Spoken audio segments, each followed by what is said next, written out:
2025 was a strong step down from 2024 in terms of output and just as a year overall. Last year felt like it was a renaissance for mainstream pop where just about every A-lister dropped something, whereas this year was definitely a little more restrained. But that's not to say that it was a complete disappointment. Some stunning records came out this year. The following albums are my personal top 25 records of 2025. Some of these albums I did cover this year, others were records that I chose not to review but rather enjoy on my own time. I was surprised by how hard it was to make this list and where to place albums, so I'd say this is less strict rankings and more of a list, though the top 10 I chose with care and attention. So yeah, let's just start. 25. Audrey Hobart was Gracie Abrams' secret weapon on her breakout album last year, The Secret of Us. Hobart actually co-wrote many of those album's hits, including That's So True and I Love You, I'm Sorry, and on Who's the Clown, Hobart shows us her prowess as a star in her own right. This album is a confessional, twee, alt-pop record that really spoke to my love of 2010's millennial weird girl Tumblrisms, but it definitely was made for today's times. It's definitely a guilty pleasure of mine. Thirst Trap is an earworm, Sue Me is a straight up banger, but the slower cuts like Phoebe and Sex and the City, those are the songs that unearth Audrey's uncanny ability to overshare in a way that knows that it's cringe, but relishes it in a way that would make 2015 BuzzFeed gasp in delight. 24. OK Lou has outdone herself on Choke Enough. This record is somehow a mix of Y2K stylings and medieval sounds while still feeling so fresh and cohesive. A.G. Cook, Danny Eljohn, and KCMQ, brilliant producers who work with her to create these startling magical textures. On the title track alone, you just get this trance-like odyssey that shifts and transforms in ways that you almost miss them as they happen in front of you. My favorite on revisit was Thank You for Recording. This track is where she and this very synthy flute embody two characters having a dialogue. There's something so manicured about this blend of digital elements and a clear adoration for Baroque music. It's very much less a record and more of an art exhibit forged from sound and motifs. 23.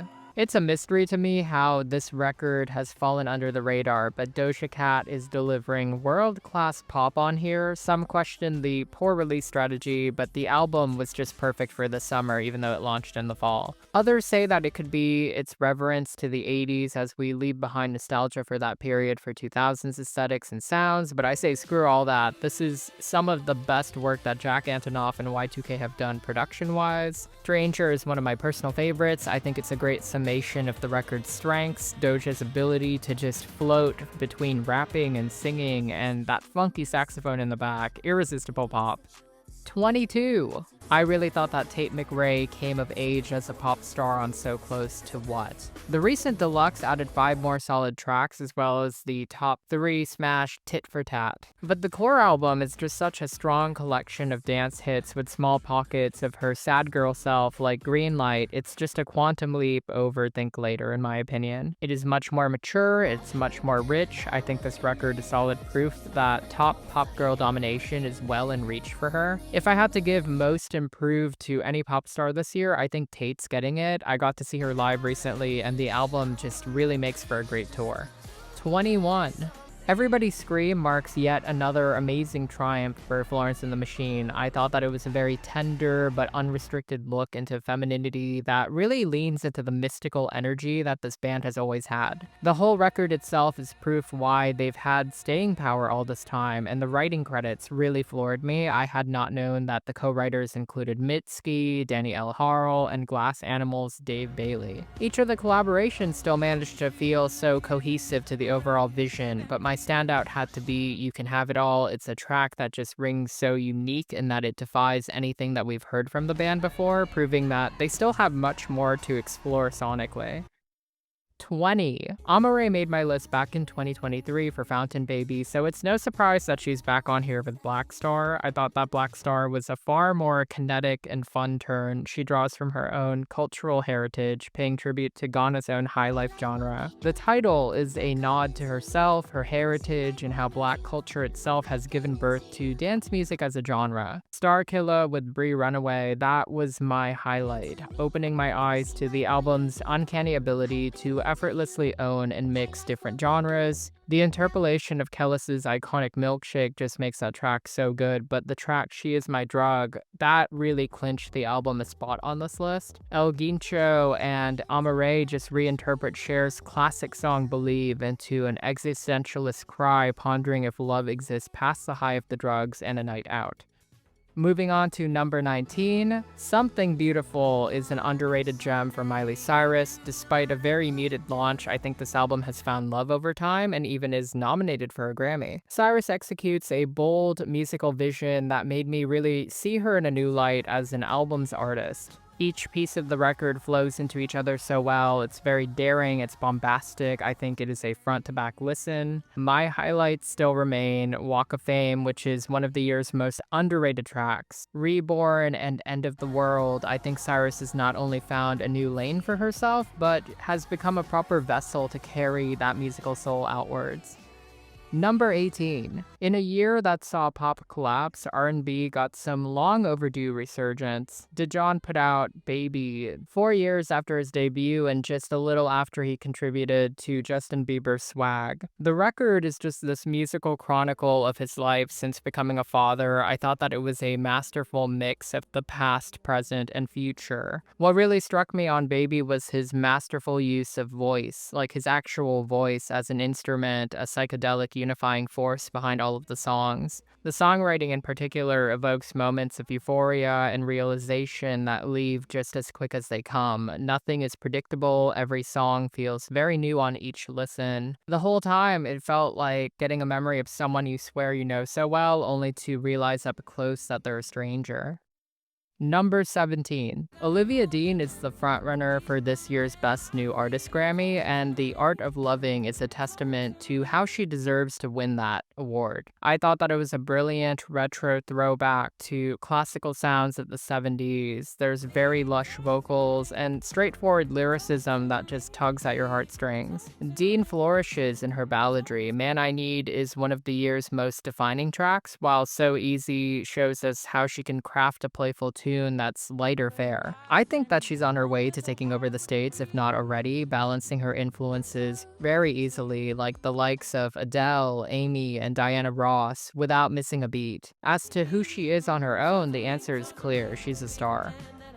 Number 16. Wet Leg sidesteps Sophomore Slump with Moisturizer. I thought it was one of the records that saved my summer. This album is a punchy tribute to queer romance, and it's very unafraid to get messy. I always talk about knowing when an artist is having the time of their life while they're making a record, and you can just hear it on here. On Moisturizer, you just feel this infectious joy throughout that just doesn't let up, whether it's lambasting unwanted male attention on Catch These Fists to the joyful relinquish of control over to a partner on a drive out on Pokemon. Wet Leg just puts you viscerally where they're feeling. I was actually concerned they wouldn't top their debut, but they just killed it. Number 15. Let's give it up for Zara Larsson, who has hit her stride this year with Midnight Sun. It was her first truly focused piece of music. I think that she just goes on full maximalist pop on here, channeling nostalgic sounds while also just showing off that voice. Since it's come out, it has remained in my personal rotations. The big swings like the title track, Blue Moon, and Euro Summer are balanced by contemplative and revealing tracks like The Ambition and Puss Puss. These tracks, those last two tracks really just humanize her beyond that larger-than-life voice. I just cannot wait to see where she goes on from here. My stan card renewed for life.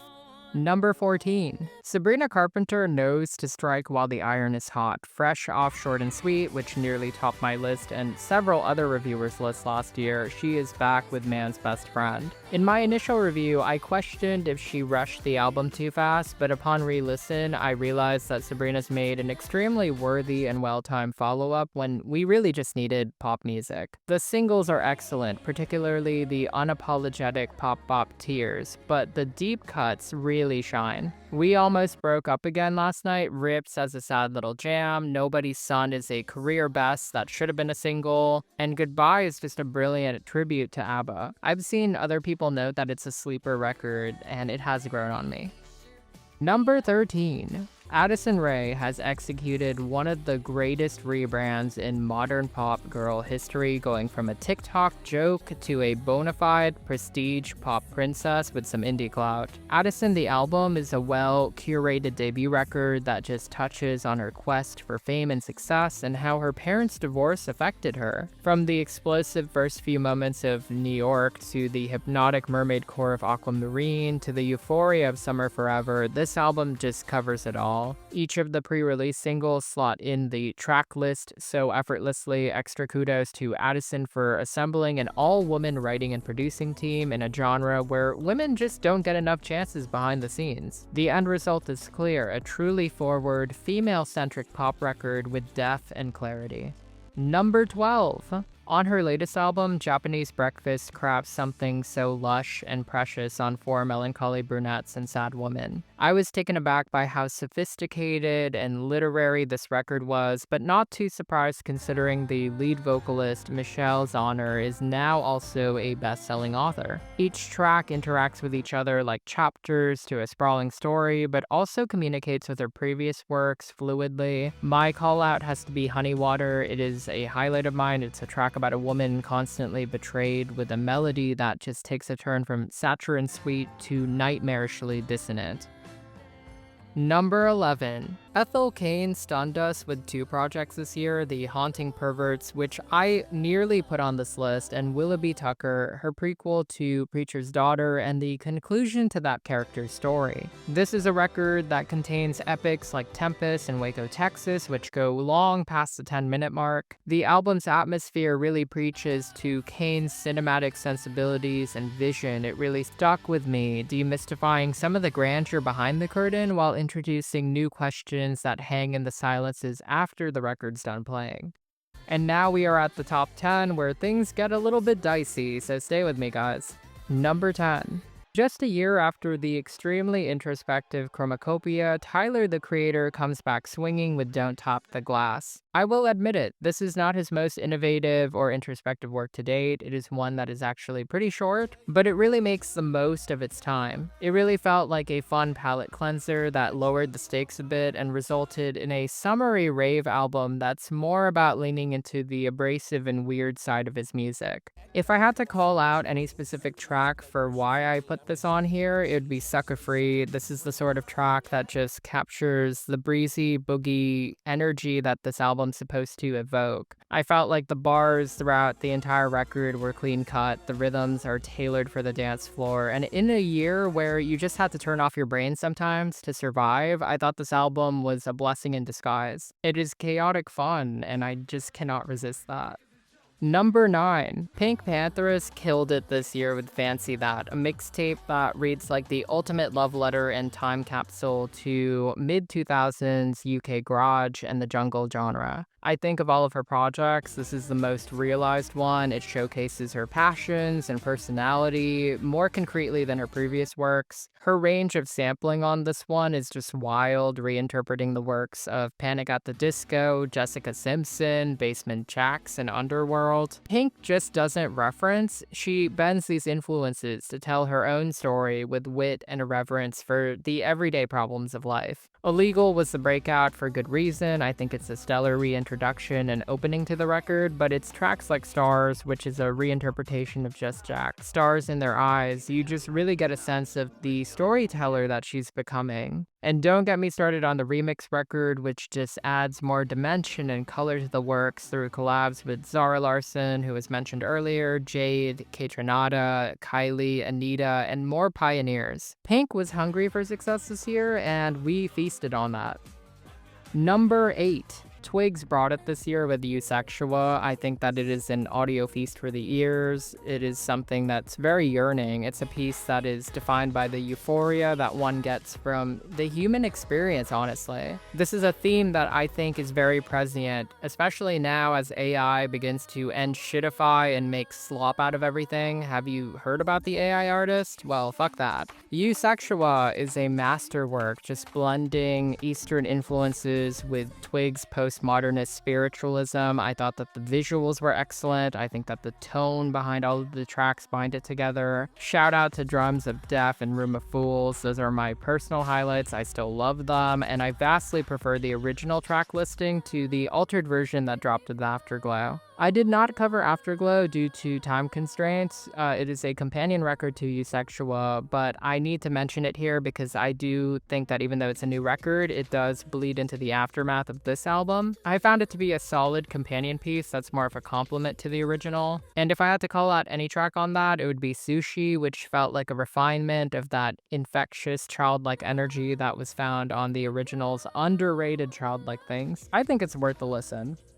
Number 7, Jay did it. She truly captured the ups and downs of her vocation as a pop star and life in the show business. Instead of shirking off her history in Little Mix, she embraces it wholesale while formulating her own sound and identity. The first half of this record is a dynamic car crash through different genres that doesn't give you much air to breathe, but when she does step off the gas on those last 2 tracks, you get to relish her tender and heartfelt self. I was struck by the relatability and humanity of the record, Plastic Box being about wondering if your partner's past and living up to that past, and Natural at Disaster's bluntness about cutting off a friend that's taken too much from you.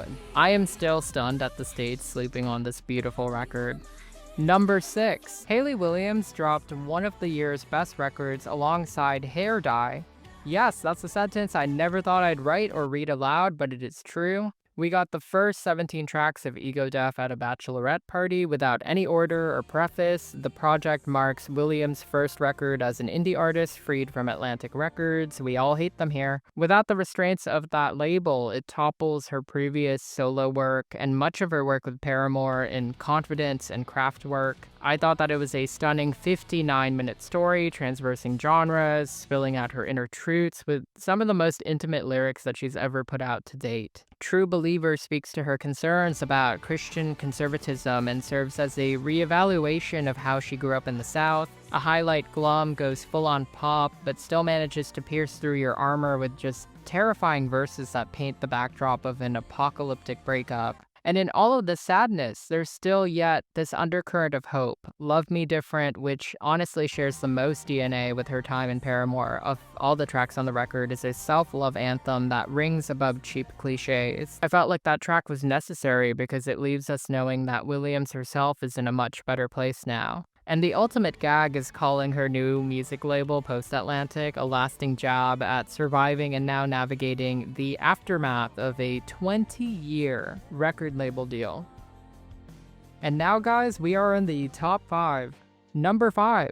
The Lord Has Risen on Virgin, a brave check-in that tackles eating disorders, new romance in the wake of long-term loss, a fateful field trip to see an eclipse, and familial trauma. Virgin is a loaded record that sounds unvarnished, deliberately sparse, and embraces mysticism. Upbeat tracks like Favorite Daughter and Broken Glass disguise deep confessionals under danceable beats. The work done here with Jimmy Stack exists in a space between brutalist and decadent. But it's really the slower, devastating tracks that take center stage in my mind. David, the record closer, serves as a career highlight that has spawned an iconic tour moment for her. Man of the Year, an ode to self with Lord even questioning gender, provokes. But Current Affairs, that's just a song for me. It's a mesmerizing track that serves as a snapshot into some of the most turbulent times for our pop messiah.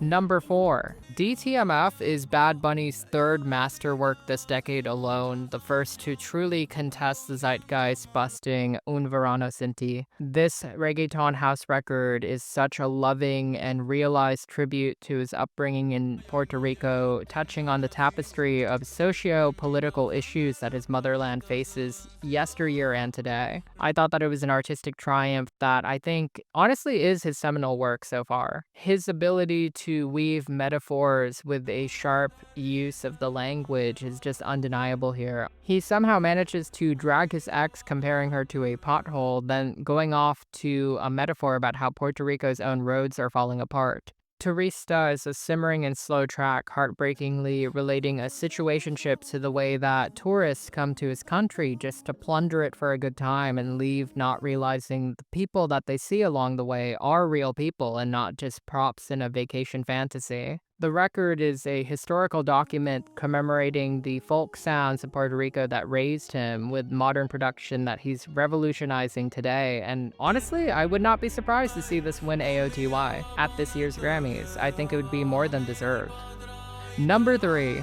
Lily Allen making a comeback and hitting back at her ex just as his hit show's coming to a close. That possibility never crossed my mind. I think that so much of modern pop owes a depth to her. She has cleared this lane archetypically for some of my favorite younger artists. To see her evolve and repurpose that wit and honesty that she displayed so early in her career now as a soon-to-be twice divorcee with a vendetta, it feels like a bittersweet gift. We of course get crushing bangers like Pussy Palace and Spiraling, but I found myself gravitating to the softer spoken tracks like Let You Win and Fruity Loop. These are the tracks where Ellen puts down the knife and still manages to slash you down with confessional realizations about herself and, well, the man who did her wrong. Hearing her name drop It's Not Me, It's You, a record that was just so instrumental to my upbringing as a pop genre enthusiast, felt full circle. That record briefly spoke to her absentee father and the issues that were caused by that. It's a theme that's revisited here where she notes that she's grown enough to not let those issues keep her in this unhappy marriage. I am just a sucker when texts talk to each other, but this album just really feels raw and intelligent and undeniably one of my favorites this year.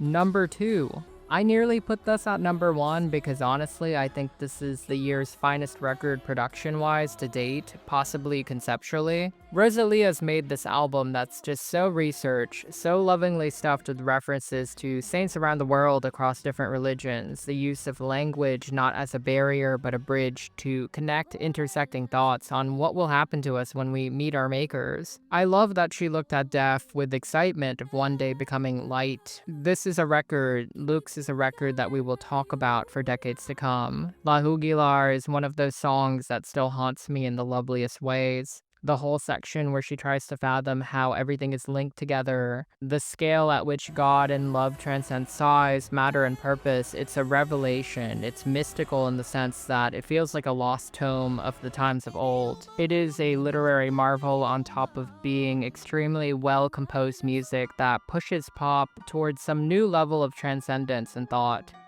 At this point, I think you guys all know which album I picked as number 1. Lady Gaga was the very first pop star that I truly fell in love with all of those years ago. And this year, Mayhem takes the top spot for 2 reasons. One, I think it is a renaissance for Mother Monster herself. It is the first era since Born This Way that she's had this level of cultural relevance and just overall love. It's almost a miracle that very little went wrong with this era. The album was well received critically, Abracadabra was her first solo smash in a hot minute, and the tour just cements her as one of the greatest living performers alive right now. Conceptually, it is this brilliant exploration of Gaga's split existences. Stephanie versus Gaga, Gaga versus Mayhem. She touches on her early stylings while exploring spaces that she's only ever dipped a toe in. Which brings me to my other reasoning. I think as a record, it is a strong body of work overall. I think the record begins with severity and harshness, ending on a more tender note that doesn't feel twee but earned. Mayhem is the story about a woman who's still discovering herself every day, a woman who is loved and loves deeply herself. I think it is a victory lap all around for a cultural icon who's signaling loud and clear that she still has a lot left in the tank to give us, and she will be doing this till